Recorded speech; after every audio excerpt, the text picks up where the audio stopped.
后来乡亲啊，讲这个红绑票卡油的头家人会遐尼啊好个，是因为咧经营着网络的跋筊，也毋过伊本人是来否认这个传闻。啊，讲到台湾即摆哦，这个地下经济也是正烧落哦。其中以六合彩上界大量，虽然警方正骨力咧抓，但是这个赌盘也是真活跳，侵参这个高中生、拢知影要安怎来落赌。讲签这个六合彩，一注只要780块，上最会当赢到70万哦。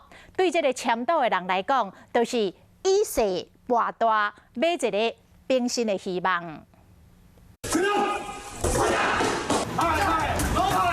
警方冲入门，抄到这个地下签赌的所在。几年来，警方拢一直咧抓六合彩，虽然讲这是非法的跋筊行为，也毋过有真侪人爱签，啊是安怎会买这个六合彩？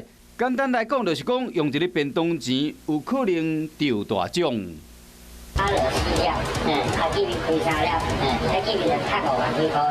捌对大蛇头这个人，伊讲六合彩780块就会使签，若较好运的会使赢5000块到70万块。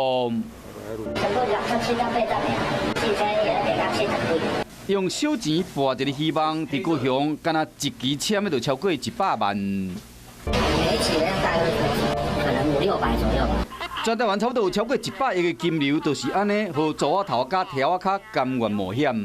最后的主头，以主头来讲是跟民众对赌，基本上会经营六合彩的都是这一些人，因为就是有利可图啊。有钱可以赚啊！或者讲，台湾这几年来经济表现并不真好，所以讲地区和中介阶层的民众更加想要变心。地下赌盘的部分的话，当然因为它的中奖率各方面的话，其实都要比一些运彩或者这些的话更要来的大一些这样子。然后下注更为多元的情况之下的话，然后所以一些比较低端的小时候以小博大。签是免偌济钱，网络通讯软体更加发达，所以讲有真侪人爱签。是讲伫台湾，这是违法的代志。有时有人签甲走路，古早人嘛讲，若要博，先趁都未开完。